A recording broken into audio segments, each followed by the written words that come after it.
Bismillahirrahmanirrahim. Assalamualaikum warahmatullahi wabarakatuh. Alhamdulillah rabbil alamin hamdan katsiran tayyiban mubarakan fih kama yuhibbu rabbuna wa yardah. Salatu wassalam ala nabiyyina Muhammadin wa ala alihi wa sahbihi ajma'in amma ba'du. Para akhwat sekalian rahimani wa rahimakunallah. Alhamdulillah kembali kita lanjutkan pelajaran dari kitab Al-Qaulul Mufid ala kitab Tauhid karya Syekh Muhammad bin Saleh Al-Utsaimin rahimahullahu taala yang merupakan syarah terhadap kitab Tauhid karya Syekh Muhammad ibn Abdul Wahhab rahimahullahu taala. Qala syarih rahimahullahu taala wa yukhsha min at-ta'biri bi anna at-ta'ifata al-mansurata hum ahlul hadithi an yudhanna annahum ahlul hadithi alladhina ya'tannuna bihi istilahan fa yukhraju ghairuhum. Maka dikhawatirkan penggunaan ungkapan bahwasanya Taifah Al-Mansurah itu adalah ahlul hadis, itu disangkakan bahwasanya ahlul hadis ini adalah orang-orang yang menyibukkan diri dengan hadis, yang memperhatikan masalah hadis-hadis Nabi. Yaitu istilah ahlul hadis secara istilahan. Fayukhraju ghairuhum, sedangkan yang selain itu dikeluarkan, yang selain itu tidak dianggap Taifah Mansurah.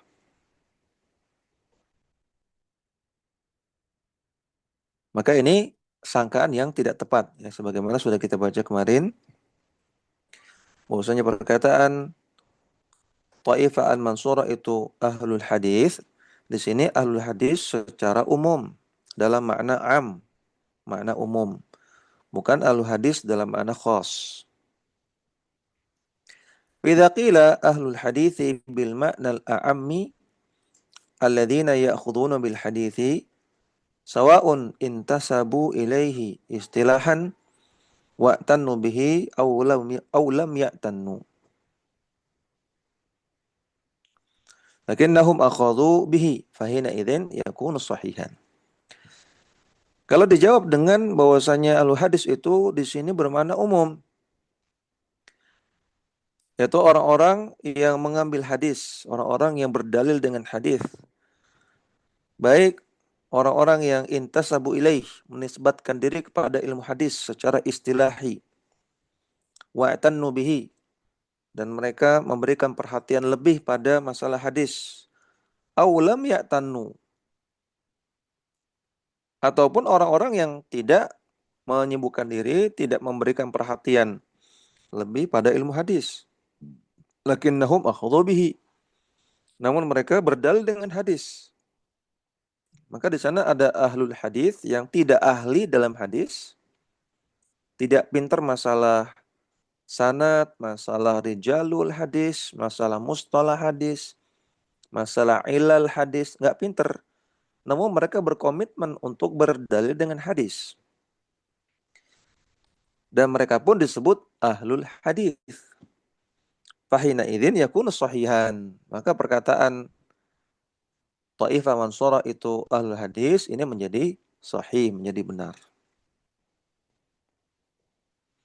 Dan ini yang dimaksud, ya, ahlul hadis yang dimaksud adalah ahlul hadis secara umum, baik yang menyibukkan diri dengan ilmu hadis secara khusus ataupun yang tidak.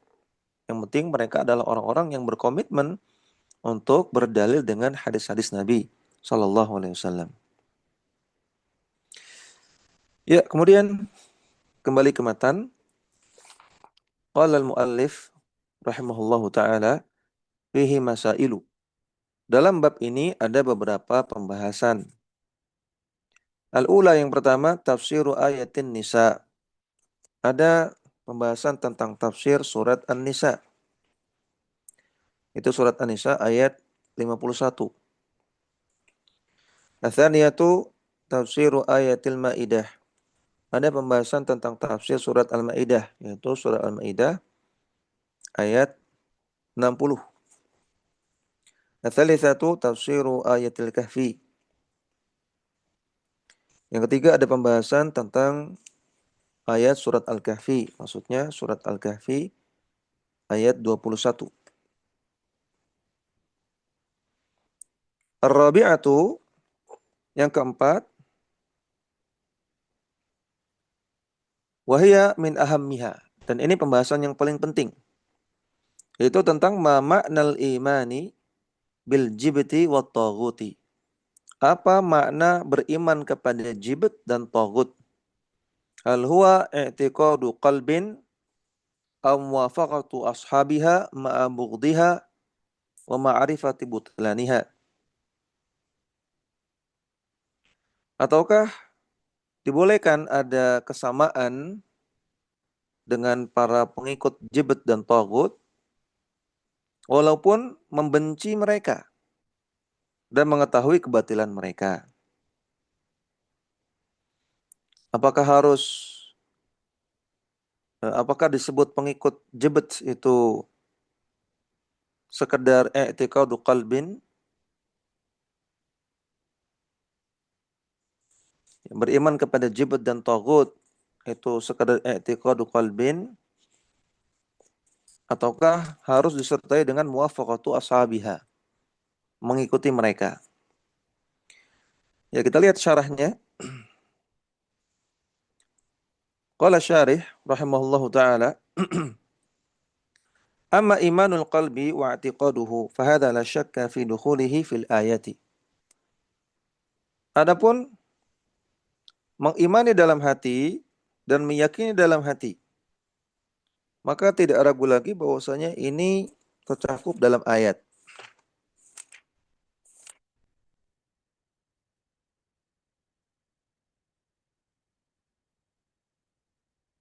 Maksudnya ayat surat An-Nisa ayat 51.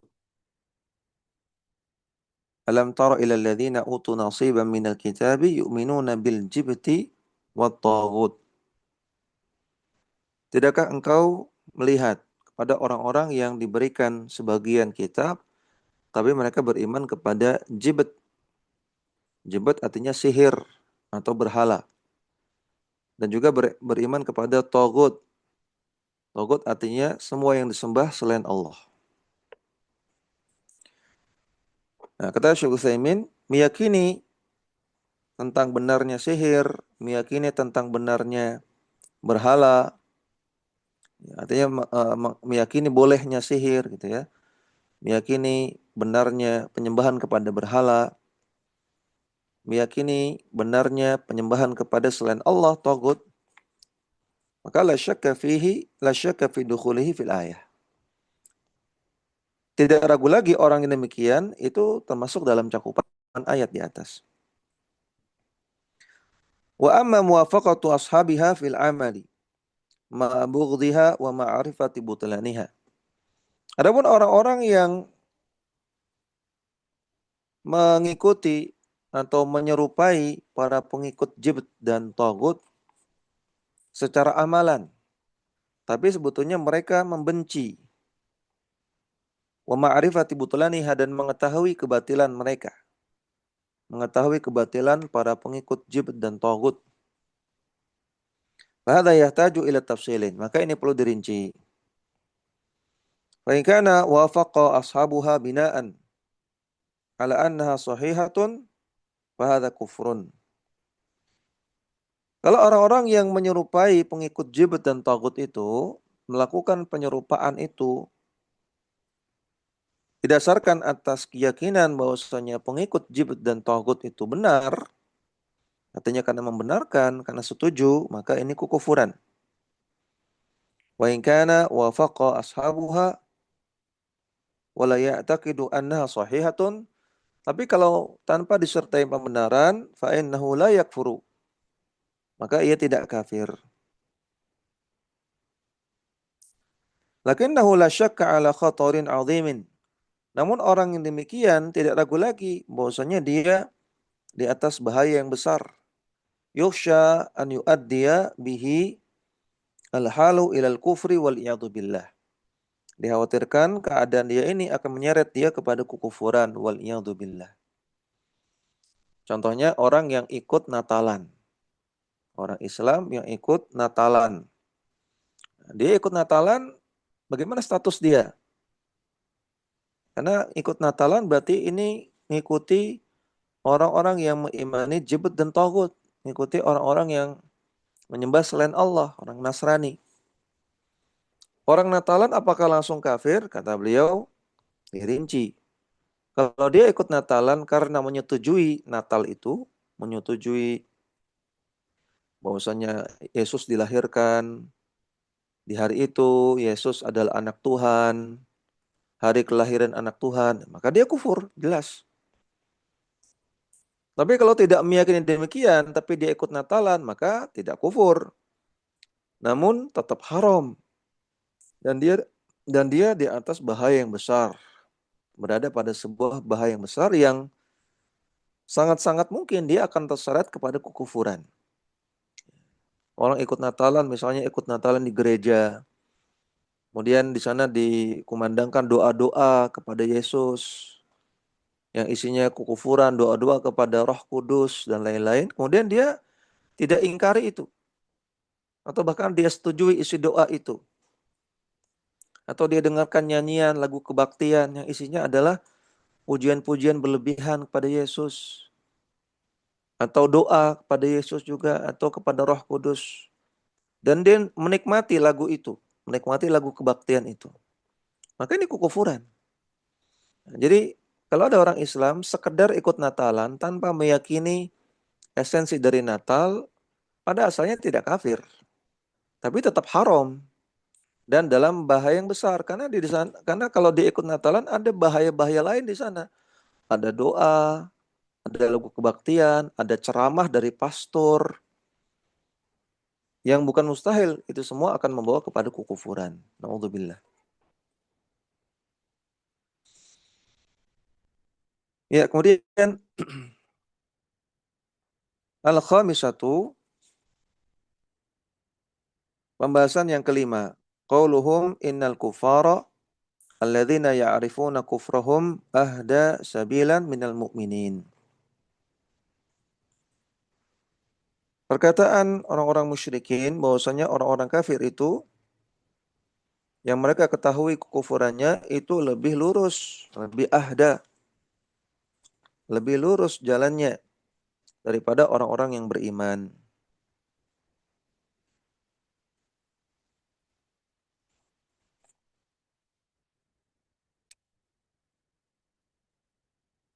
Syekh Muhammad bin Shalih Utsaimin mengatakan, yakni anna hadzal qawla kufrun wa riddatun. Maksud beliau, perkataan seperti ini adalah perkataan yang merupakan kekufuran dan kemurtadan. Liana man za'ama anna al-kufara alladzina ya'rifu kufrahum ahda sabila minal mu'minin. Karena orang-orang yang mengklaim bahwasanya orang-orang kafir yang telah diketahui kekufurannya itu lebih lurus jalannya daripada orang-orang beriman, fa innahu kafirun. Maka orang yang mengatakan seperti ini kafir. Litakdimihi al-kufra 'alal iman, karena dia mendahulukan kekufuran di atas keimanan.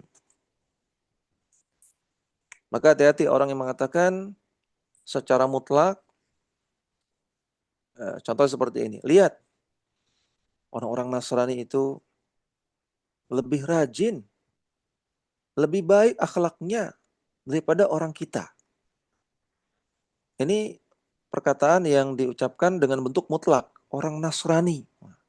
Berarti semuanya lebih rajin, lebih baik akhlaknya, lebih tepat waktu daripada kita kaum muslimin. Ini perkataan yang merupakan kekufuran. Karena lebih mengutamakan orang-orang yang kufur kepada Allah daripada orang-orang yang beriman secara mutlak. Tapi kalau mengatakan, lihat si Fulan itu orang Nasrani. Dia itu orangnya rajin, dia lebih rajin daripada saya. Ini tidak merupakan kekufuran ya. Ini bukan merupakan kekufuran. Fulan orang Nasrani, dia lebih rajin daripada kamu. Kamu orang Islam. Ya, si Fulan itu lebih rajin daripada kamu Alan. Ini membandingkan orang dengan orang, ya. Orang spesifik dengan orang spesifik. Maka ini bukan kekufuran. Ya. Tapi kalau mengatakan orang Nasrani dengan bentuk mutlak, lebih rajin, lebih bagus akhlaknya, lebih tepat waktu daripada kaum muslimin. Ini sama seperti perkataan tadi, bahwasanya orang kafir itu ahda sabila, lebih lurus jalannya.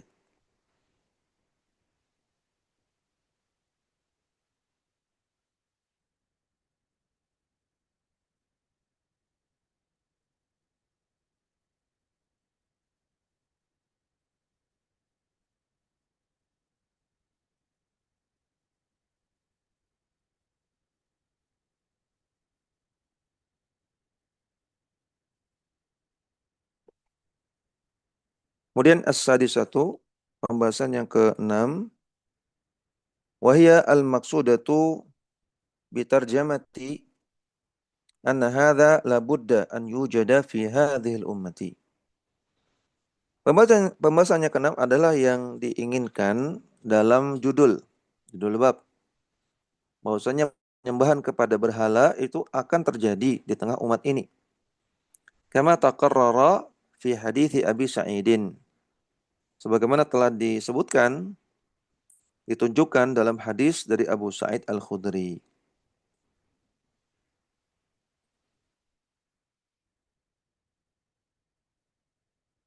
As-sabi'atu, yang ketujuh, tasrihuhu biwuku'iha a'ni ibadatal awthani.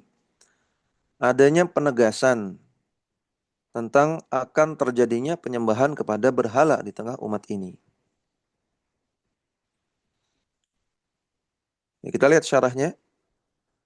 Qala syarih rahimahullahu ta'ala, wa tarjamatu allati asyara ilaiha rahimahullahu hiya qawluhu babu ma ja'a anna ba'dha hadhil ummati ya'budul awthan. Judul yang diisyaratkan oleh penulis maksudnya adalah judul bab, bahwasanya sebagian umat ini akan kembali menyembah berhala. Wa hadithu Abi Sa'idin huwa qauluhu sallallahu alaihi wasallam. Sedangkan hadis Abu Sa'id Al-Khudri maksudnya adalah sabda Nabi sallallahu alaihi wasallam, la tattabi'anna sanana man kana qablakum hadwal qudzati bil qudzati hatta law dakhalu juhra dabbin la dakhaltumuhu. Sungguh kalian akan mengikuti jalannya orang-orang sebelum kalian, sedikit demi sedikit. Qudzah itu bagian ujung dari anak panah. Intinya sedikit demi sedikit. Hatta law dakhalu juhra dabbin. Sampai andaikan mereka, orang-orang musyrikin, masuk ke dalam lubang dab, la dakhaltumuhu, maka kalian akan mengikutinya. Qalu ya Rasulullah al-yahudu wan nasara. Maka kata para sahabat, wahai Rasulullah, apakah maksudnya orang Yahudi dan Nasrani? Qala faman. Kata Nabi, siapa lagi? Akhrajahu, hadis Bukhari dan Muslim. Wa hadha yatadammanu at-tahdhira min an taqa'a hadhihi al-ummatu fi mithli ma waqa'a fihi man sabaqaha.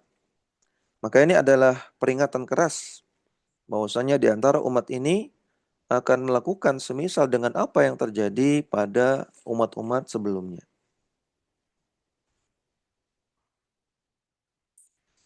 Athaminatu, pembahasan yang ke-8, al-ajabul ujabu, di antara perkara yang sangat-sangat mengherankan.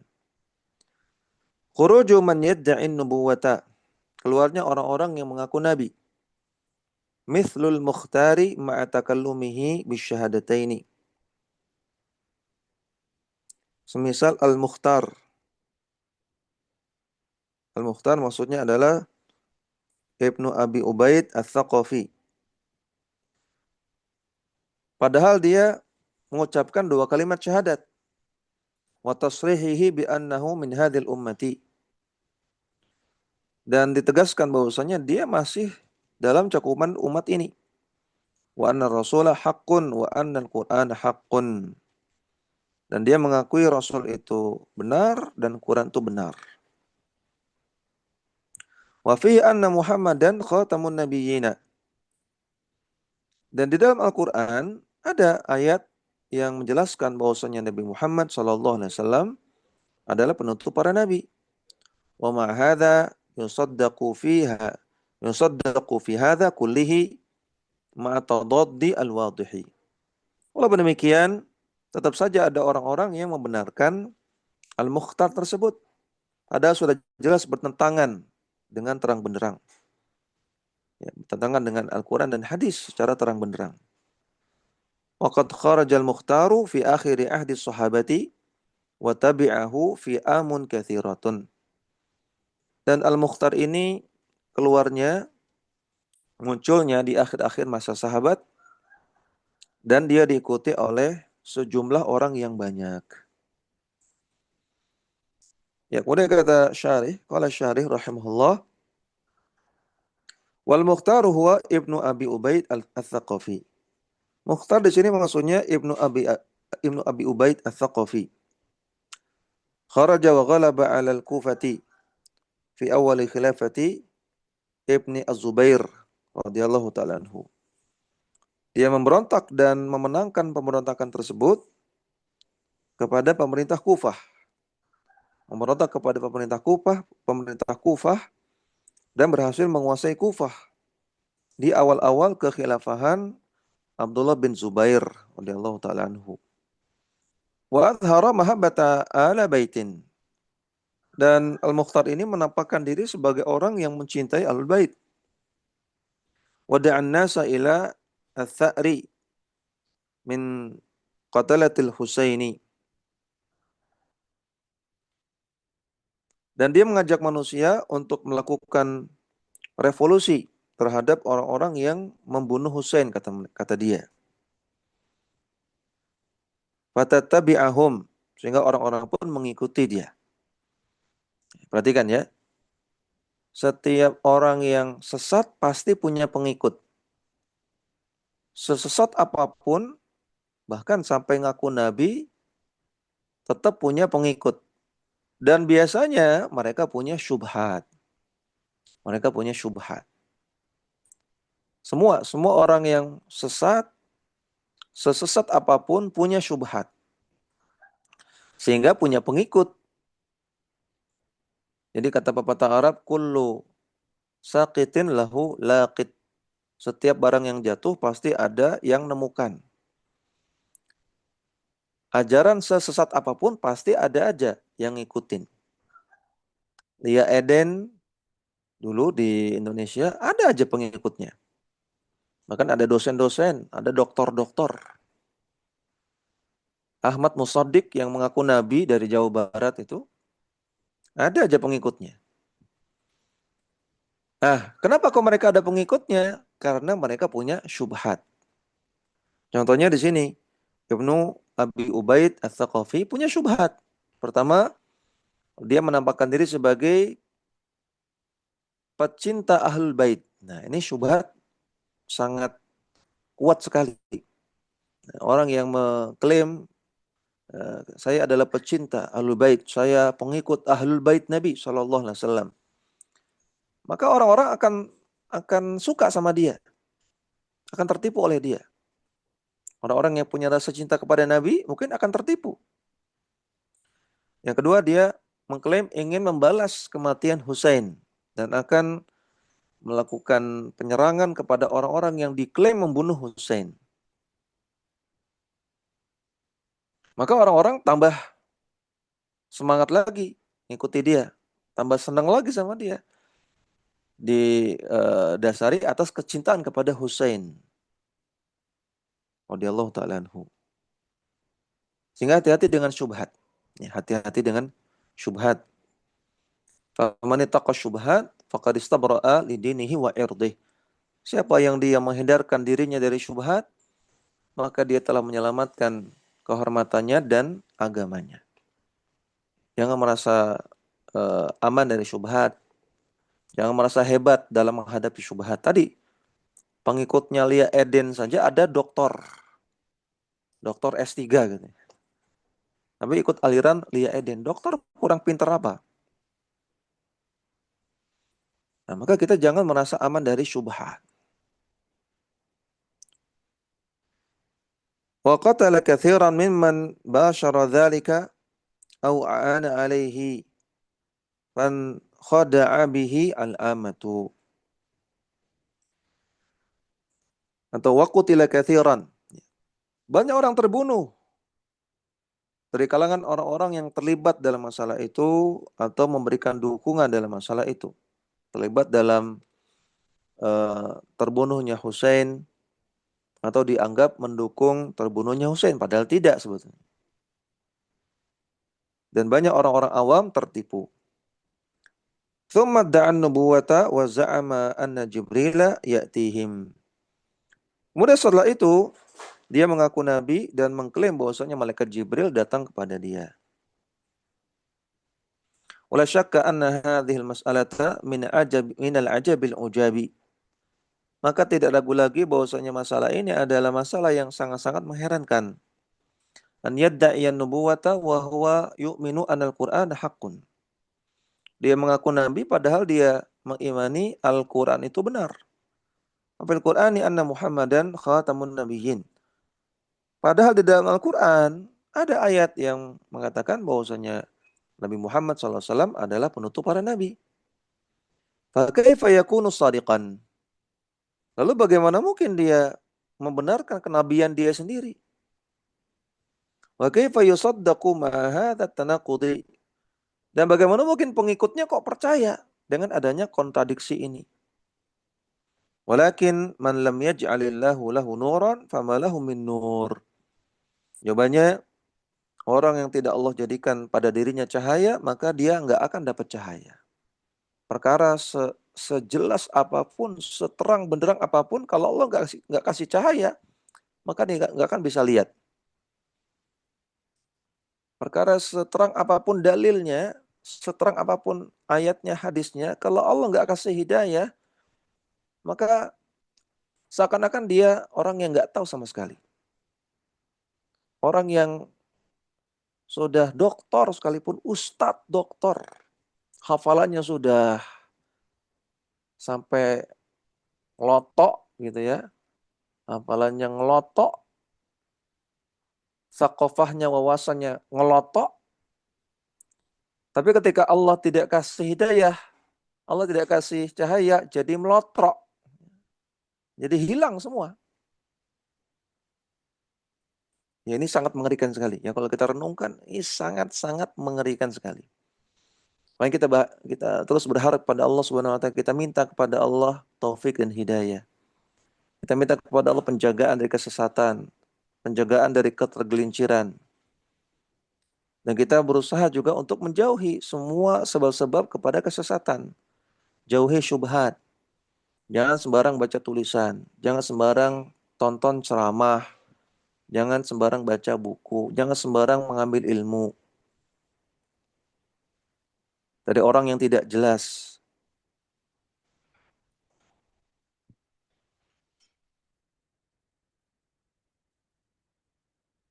Ya, kemudian at-tasi'atu, pembahasan yang ke-9, al-bisyaratu bi anna al-haqqa la yazulu bil kulliyati kama zala fima madha. Ada pembahasan tentang kabar gembira bahwasanya kebenaran tidak mungkin akan hilang secara menyeluruh. Artinya setelah diutusnya Nabi Muhammad SAW. Tidak mungkin hilang secara menyeluruh dari seluruh dunia. Sebagaimana ini terjadi di masa-masa sebelum Nabi diutus. Di masa-masa sebelumnya. Jadi di masa-masa sebelum Nabi Muhammad SAW diutus, disebut dengan masa jahiliyah.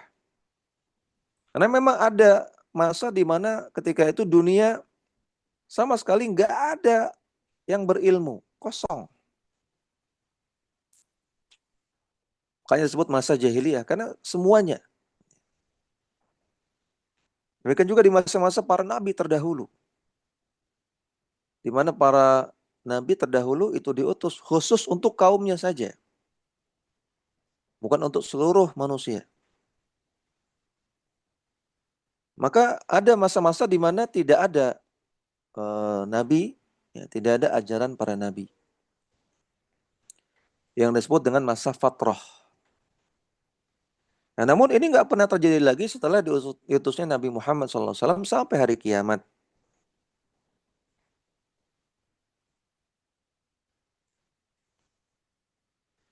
Bal la tazalu alaihi ta'ifatun.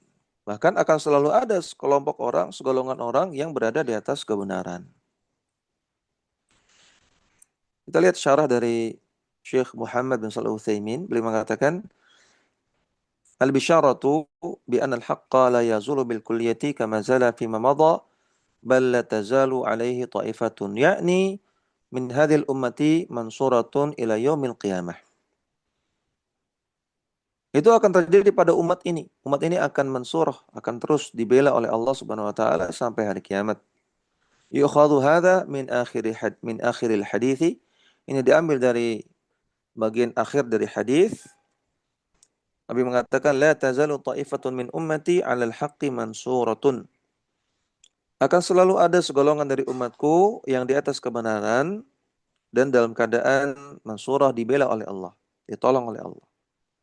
La yadurruhum man khadhalahum wala man khalafahum. Tidak akan membahayakan mereka orang-orang yang merendahkan mereka atau menyelisihi mereka. Hatta ya'tiya amrullahi tabaraka wa ta'ala. Sampai akhirnya datang perkara Allah, itu datang kematian atau datang hari kiamat. Mereka dalam keadaan demikian. Kemudian al-ashiratu, pembahasan yang ke-10, al-ayatul uzma. Annahum ma'aqillatihim la yadurruhum man khadhalahum wala man khalafahum. Di antara tanda kekuasaan Allah yang besar atau di antara mukjizatnya, ayat ini adalah istilah lain untuk mukjizat. Di antara mukjizat Nabi Muhammad SAW adalah adanya umat beliau yang ma'akillatihim, walaupun mereka sedikit, la yadurruhum man khadhalahum. Tidak akan membahayakan mereka orang-orang yang merendahkan mereka. Wala man khalafahum, ataupun orang yang menyelisihi mereka.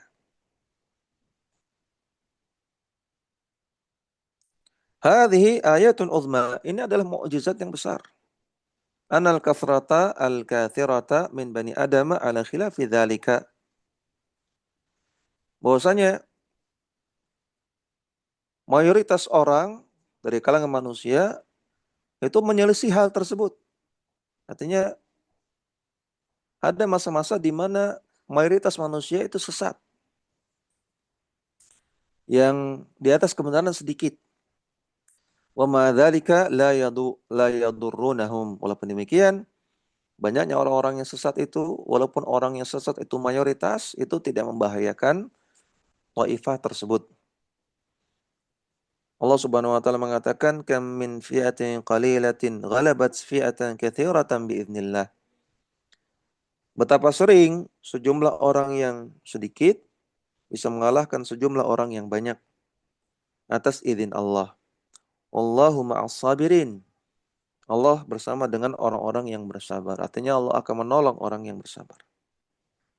Al-Baqarah ayat 249.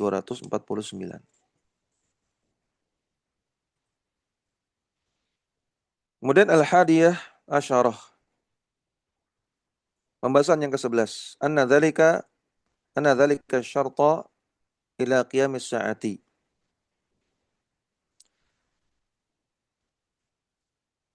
Bahwasanya syarat tersebut, syarat maksudnya sifat tersebut, sifat orang-orang yang akan dibela oleh Allah, yaitu mereka istiqomah di atas kebenaran walaupun sedikit. Ini akan terjadi terus sampai hari kiamat. Ats-tsaniyah asyarah, pembahasan yang ke-12. Ma fihi minal ayatil azimati minha ikhbaruhu bi anna Allah zawa lahu al-masyariqa wal maghariba wa akhbara bima'na dzalika wa waqa'a kama akhbara.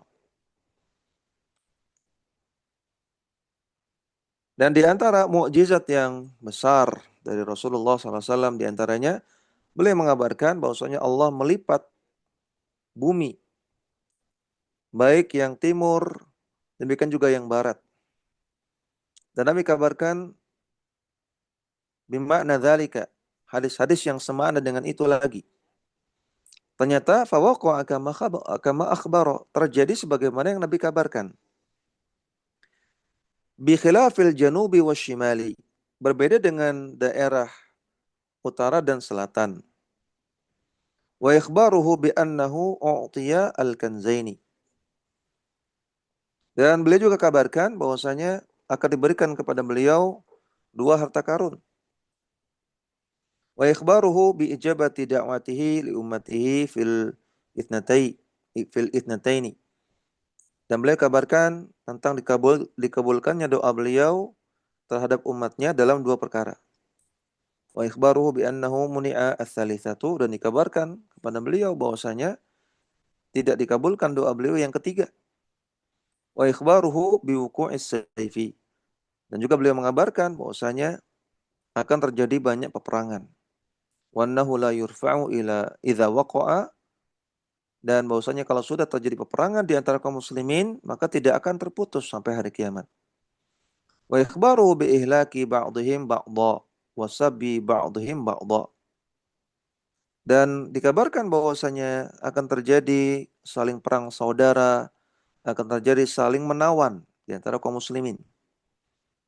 Wa khawfihi ala ummatihi minal a'immati al-mudillina, dan Nabi kabarkan bahwasanya Nabi khawatir atas umatnya akan ada imam-imam yang menyesatkan. Wa ikhbaruhu bi dhuhuril mutanabbi'ina fi hadhil ummati, Nabi juga kabarkan akan munculnya orang-orang yang mengaku nabi di antara umat ini. Wa ikhbaruhu bi baqa'i at-taifati al-mansurati, dan Nabi juga kabarkan akan ada sekelompok orang yang terus di atas kebenaran dan mereka dibela oleh Allah. Wa kullu hadza waq'un wa kullu hadza waqa'a kama akhbara, dan semua ini terjadi sebagaimana yang Nabi kabarkan. Ma'anna kulla wahidatin minha ab'adu ma yakunu fil uqul. Padahal sebagian perkara-perkara tersebut di masa Nabi mengabarkan itu nampaknya seperti sesuatu yang mustahil. Di masa Nabi mengabarkan hadis tersebut itu seperti sesuatu yang mustahil. Ya, kaum muslimin yang sedikit kok bisa menguasai timur dan barat? Kok bisa mendapatkan emas dan perak yang begitu banyak? Dan seterusnya.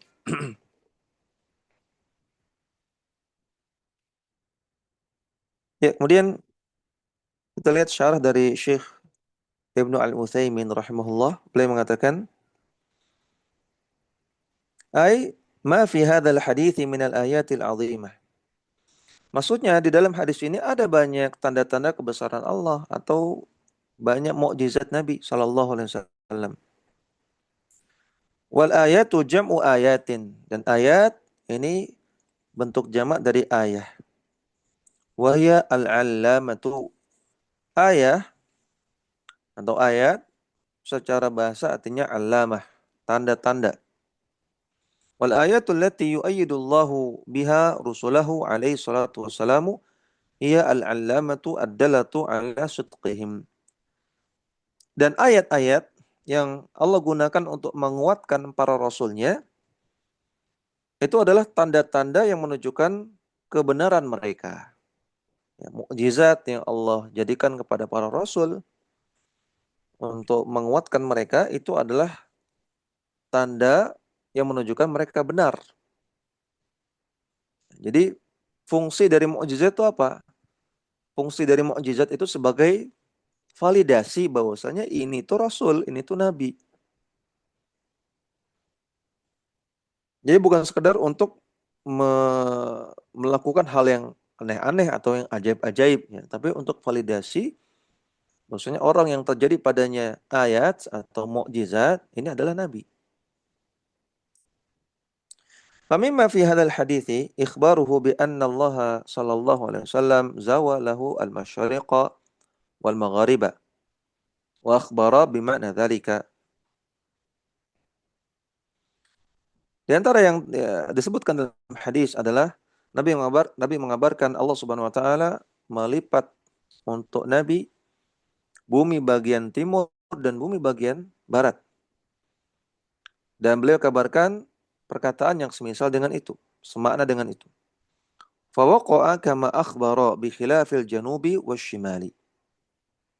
Dan itu terjadi sebagaimana yang Nabi kabarkan, tidak sebagaimana daerah bagian utara dan selatan. Fa inna risalatan Nabi sallallahu alaihi wasallam imtaddat nahwa syarqi wal gharbi. Karena risalah Nabi, ajaran Nabi sallallahu alaihi wasallam itu tersebar di sepanjang daerah timur dan barat. Aktsaru min imtidadiha nahwal janubi wasyimali. Lebih banyak tersebar di sepanjang timur dan barat, lebih banyak daripada di sisi utara dan selatan bumi. Wa hadza min ilmil ghaibi alladhi attala Allahu rasulahu alaihi. Maka ini di antara ilmu gaib yang Allah tunjukkan kepada Rasulnya sallallahu alaihi wasallam.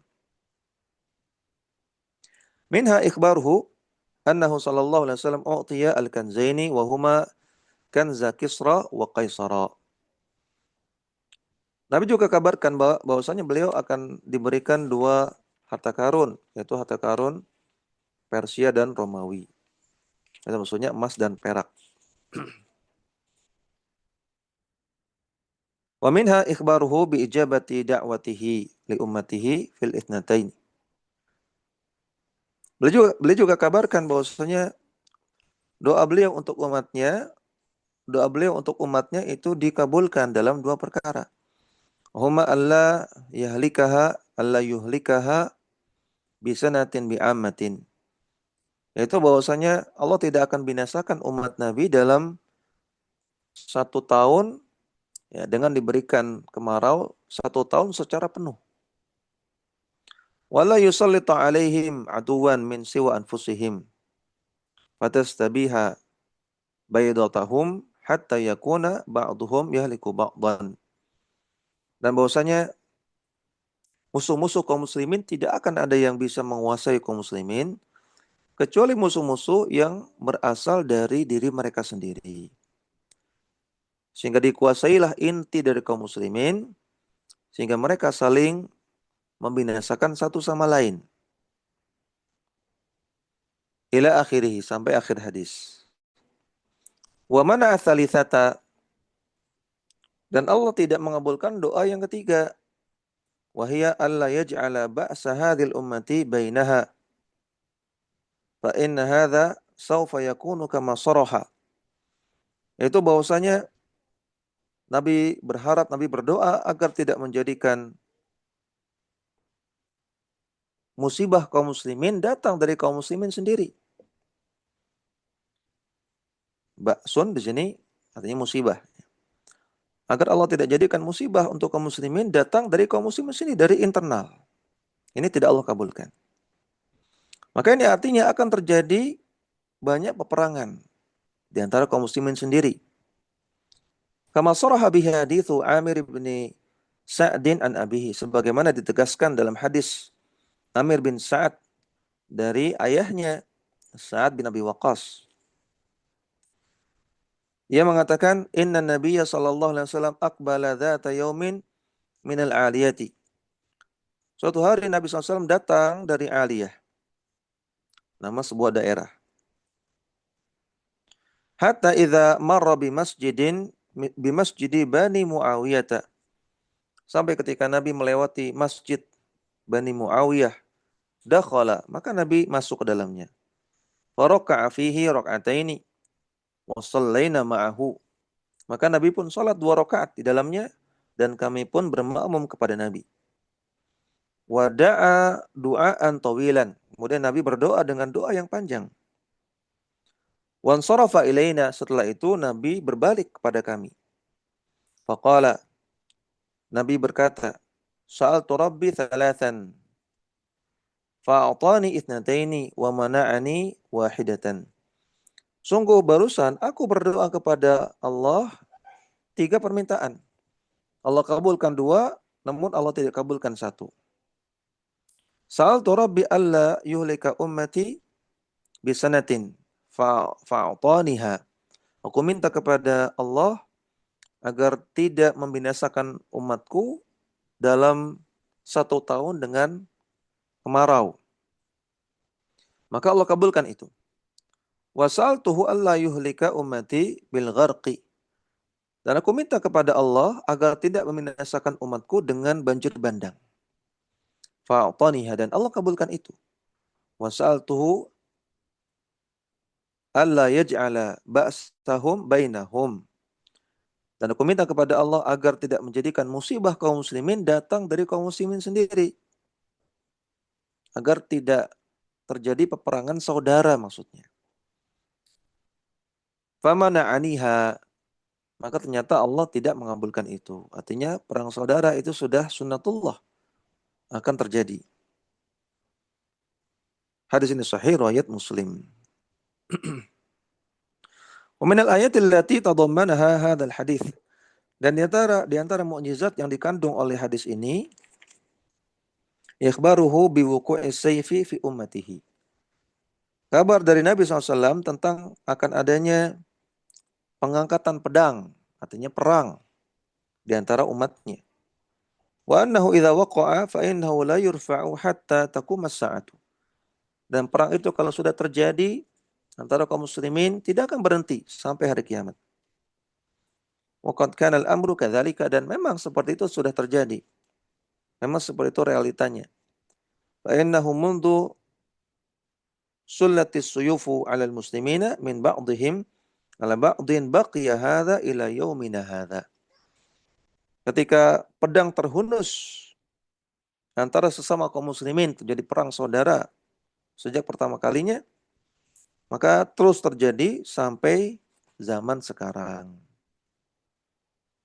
Allah musta'an.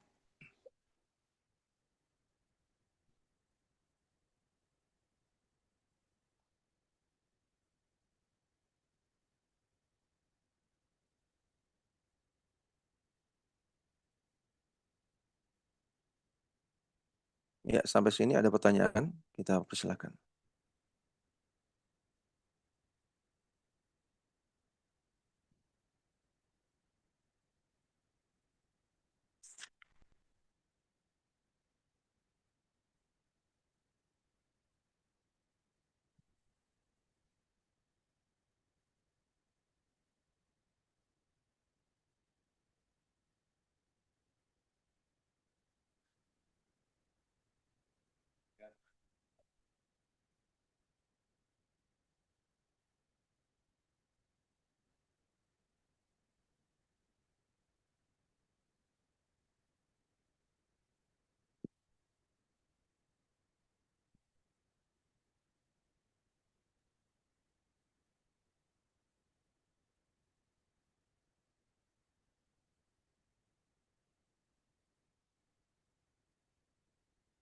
Bagaimana hukum memuji seorang individu yang non-muslim? Jadi tidak memuji secara mutlak, ya, tidak memuji orang Nasrani secara umum, tidak memuji orang Yahudi secara umum, tapi ada seorang individu spesifik, orang tertentu, kita puji, misalnya kita katakan dia itu orang rajin, dia itu orang baik, dia itu dermawan, ya, padahal dia orang kafir. Ya, maka kata Syekh Abdul Aziz bin Baz rahimahullah, beliau mengatakan, terkadang orang kafir dipuji karena kejujurannya atau karena dia memuliakan kaum muslimin. Sebagaimana Nabi SAW memuji Raja Najasyi. Kemudian Allah memberikan hidayah kepada Najasyi dan dia masuk Islam. Jika seseorang memuji-muji orang kafir karena suatu perilaku yang baik dari mereka sebagai motivasi bagi kaum muslimin, maka ini boleh. Seperti mengatakan, lihatlah, orang kafir itu sangat terampil dalam pekerjaannya, maka jadilah seperti dia. Jika memuji orang kafir dengan tujuan untuk memotivasi kaum muslimin untuk jujur dalam menepati janji dan bukan karena kecintaan kepada mereka, maka dibolehkan. Tujuannya adalah mendorong kaum muslimin untuk jujur dan menepati janji. Artinya jangan biarkan orang-orang kafir lebih baik darimu dalam masalah ini. Jadilah lebih baik daripada mereka. Sampai sini penjelasan Syekh Abdul Aziz bin Baz rahimahullah ta'ala. Ya, maka kata beliau, memuji individu orang kafir secara spesifik, kalau tanpa disertai rasa loyal, rasa cinta kepada dia, maka dibolehkan. Ya, pujian yang apa adanya, jujur. Bicara tentang realita dia. Realitanya dia itu tepat waktu datangnya. Realitanya dia itu jujur. Realitanya dia itu menepati janji. Dia itu sregep, rajin. Sekedar mengabarkan realita nggak ada masalah. Tanpa disertai loyalitas dan rasa cinta. Dan hendaknya memuji orang kafir itu ada tujuannya. Hendaknya ada tujuannya, yaitu untuk memotivasi kaum muslimin agar punya sifat seperti itu. Jangan sampai kalah sama orang kafir gitu. Jadi ya, ini tidak harus ya, tapi ini yang paling bagus. Kalau muji orang kafir hendaknya sebagai motivasi buat sebagian kaum muslimin. Agar jangan sampai kalah akhlaknya, jangan sampai kalah etos kerjanya, jangan sampai kalah performanya daripada orang kafir. Karena orang mukmin itu aizza. Kata Allah Subhanahu wa taala, "Wala tahinu wala tahzanu wa antumul a'launa." Jangan kamu sedih, jangan kamu lemah, padahal kamu adalah a'launa, orang-orang yang tinggi, orang-orang yang aizza, yang mulia. In kuntum mu'minin, kalau kalian beriman. Ya, maka harusnya dalam segala hal yang baik-baik, harusnya orang mukmin itu lebih daripada orang kafir, harusnya.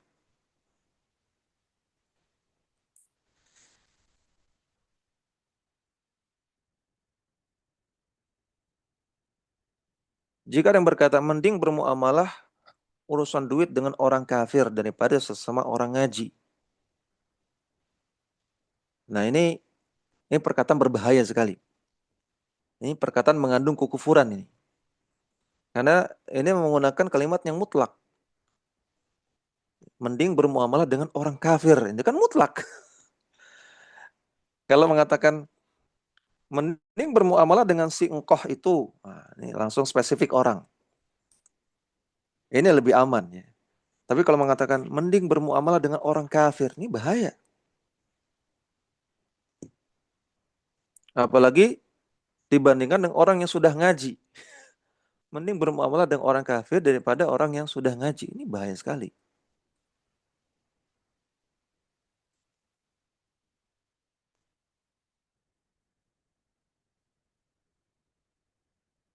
Bukankah Allah Subhanahu wa taala mengatakan, "Innal ladzina kafaru min ahli kitabi wal musyrikina fi nari jahannama khalidina fiha ulaika hum syarrul bariyah." Di akhir ayat kata Allah, mereka itu syarrul bariyah. Mau bagaimanapun mereka itu syarrul bariyah, seburuk-buruk makhluk.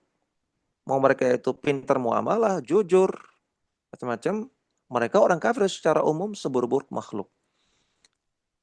Orang yang mengatakan orang kafir lebih baik daripada orang ngaji, ini menyelisih ayat ini. Menantang ayat ini. Ini bahaya sekali. Ya.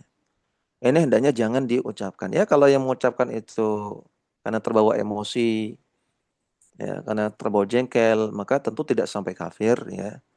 Tapi ini perkataan yang sangat-sangat berbahaya. Dia harus bertaubat. Yang mengucapkan seperti ini harus bertaubat kepada Allah Subhanahu Wa Taala. Bagaimana hukum berinteraksi dengan orang yang tidak sholat? Ada rasa berat mengetahui hal ini karena tidak bisa berinteraksi. Kata siapa nggak bisa berinteraksi? Memangnya berinteraksi dengan orang kafir nggak boleh? Orang nggak sholat kan kafir. Nah sekarang berinteraksi dengan orang kafir boleh nggak? Boleh. Nabi berinteraksi dengan orang kafir, Nabi berjual beli, pinjam meminjam, gadai menggadai, menerima dan memberi hadiah. bertetangga dengan orang kafir.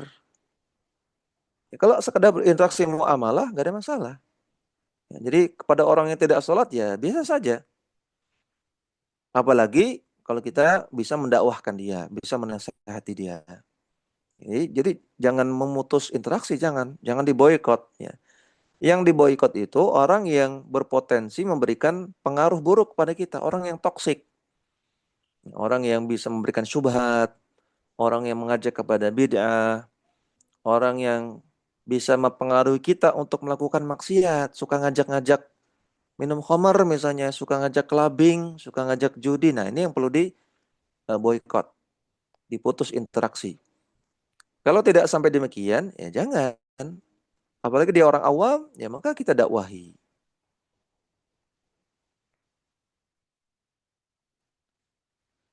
Ketika ada teman kita dari universitas yang sama, perempuan, tapi dia bercanda dan mempost sesuatu santet yang mana itu dosa besar dan bisa syirik, tetapi dia muslim juga.